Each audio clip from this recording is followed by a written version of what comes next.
In Module 2, Lesson 12, we're going to continue dividing, and now we're going to estimate the digits in our quotient to help us with our division.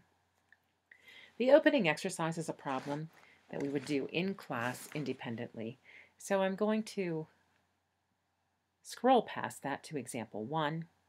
I'm going to start right in with the lesson. We can also use estimates before we divide to help us solve division problems. In this lesson, we will be using estimation to help us divide two numbers using the division algorithm. Algorithm, remember, is a standard way that you solve a math problem. So the first thing we want to do is to estimate the quotient of 8,085 divided by 33, and then divide.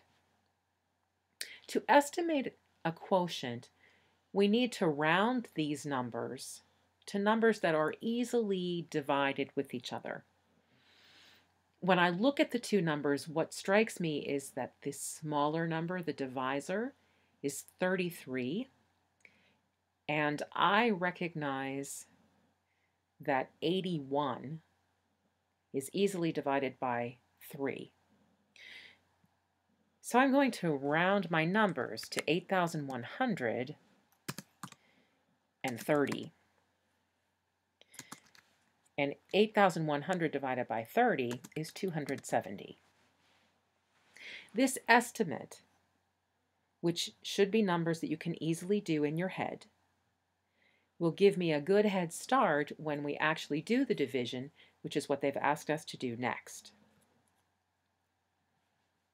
So our first number, the dividend, goes inside, and the second number, our divisor, goes on the outside. Starting our division, 33 goes into 80. In our estimate, it says 2. So let's put a 2 above the 0 and the 80. Then we multiply 2 times 33, which is 66. And we subtract 66 from 80, which is 14.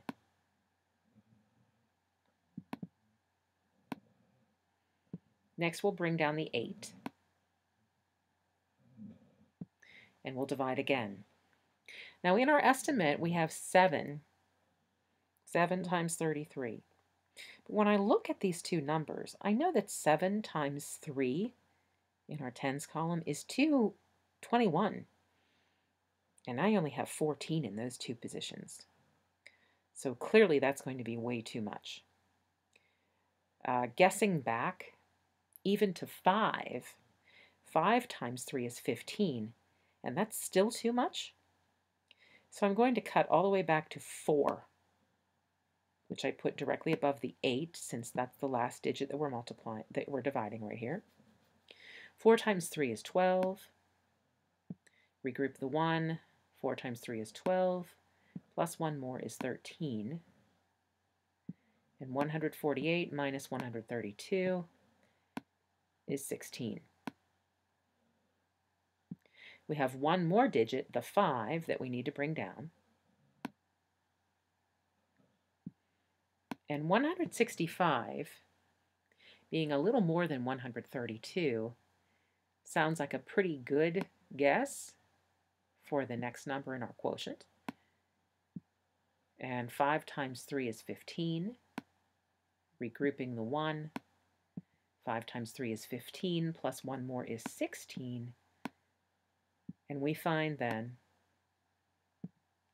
that there's no remainder, and our final answer is 245.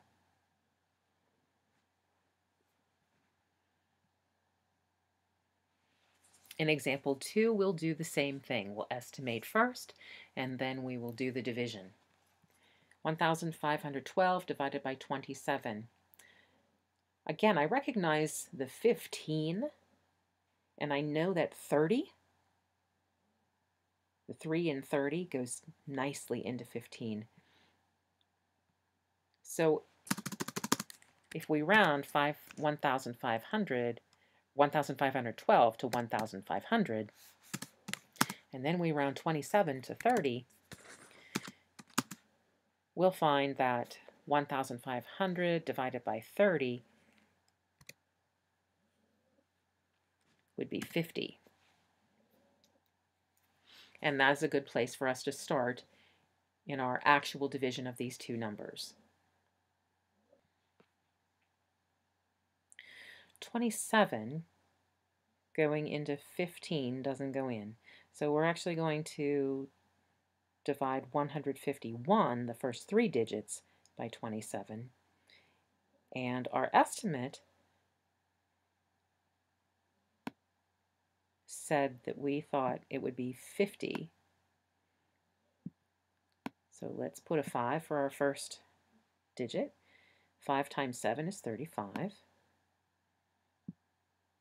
Regroup the 3. 5 times 2 is 10, plus 3 is 13. And then when we subtract 151 minus 135 is 16. We have one more digit left, the 2, so we'll bring it down. 162 is rather close to 135. So if we try a 6, 6 times 7 is 42. Regroup the 4. 6 times 2 is 12, plus 4 is 16. And we have no remainder, so we know that our final answer is 56. Continue on with the problems in the exercises in the problem set following the same example that we did earlier on. Estimate the quotient first, and then use the standard algorithm to divide. Check your work by multiplying your answer times the divisor. You should get the dividend if you did all of your work correctly.